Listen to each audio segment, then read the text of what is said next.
supposed to ask you if what was the problem this morning, but I'm going to add in: did you actually see the seeds for this planted in Game 1 against Nigeria? I tell you what, if I did, maybe I wouldn't have woken up at 3 a.m. because I'm out in Vancouver right now, and that game stung a lot worse.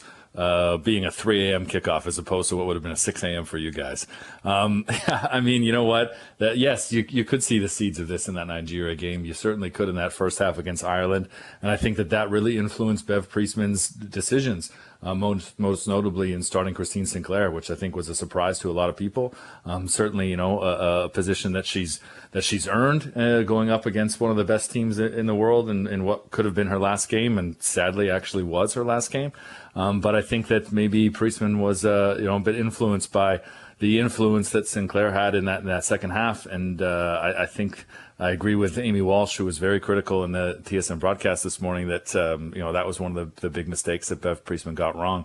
But that wasn't the only thing. They didn't lose that match because of Christine Sinclair.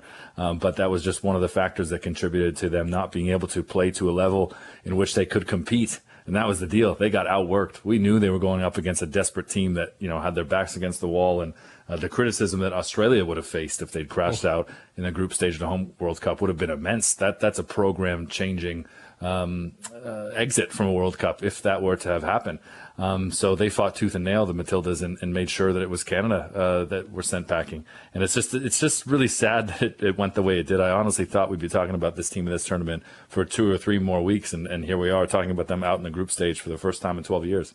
There was a lot of talk in Australia in the lead up to today's game, Brendan, that if they didn't win this game and they became, along with New Zealand, as the first 2 host countries not to make it through the group stage of a Women's World Cup, that the coach was going to get fired, that there'd be big changes to that group.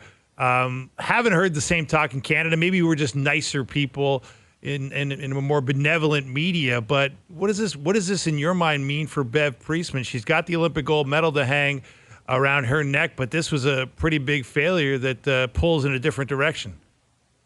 Yeah, it's a great point. I mean, there's definitely the keyboard warriors out there saying Priestman out, which I think is a bit of an overreaction.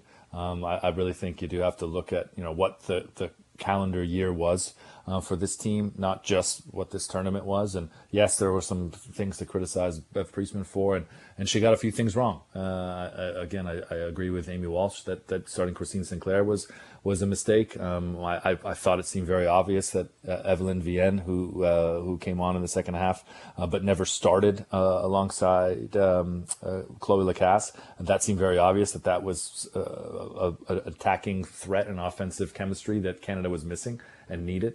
There were a couple things there. But overall, I do think that Bev Priestman is still the right person for this job. I also think that this is such a unique, complicated, and difficult job that there might be a lot of people that put their hand up for it, but not a lot of people that could handle it. So I don't know if it's the right time to change ship when you are a program in such disarray that Canada Soccer truly is right now. So I'm not looking down that avenue. I'd love to see Canada Soccer and the Women's Association, the Women's Union, come to an agreement that they're both happy with, come to an agreement that they feel is fair. The women signed this interim agreement after the win over Ireland in preparation for this game, and immediately said they felt forced into this deal. They're not happy with it, and they're really sad that they were put in this position. We saw at the She Believes Cup in February how heavy the players seemed out there, and we knew what they were dealing with off the pitch. Just not the full details, but just from what we've seen publicly, not a lot of people could put themselves in that situation to feel like they can go out and do their job to the best of their ability. To me, that's what it seemed like watching Canada against Australia today.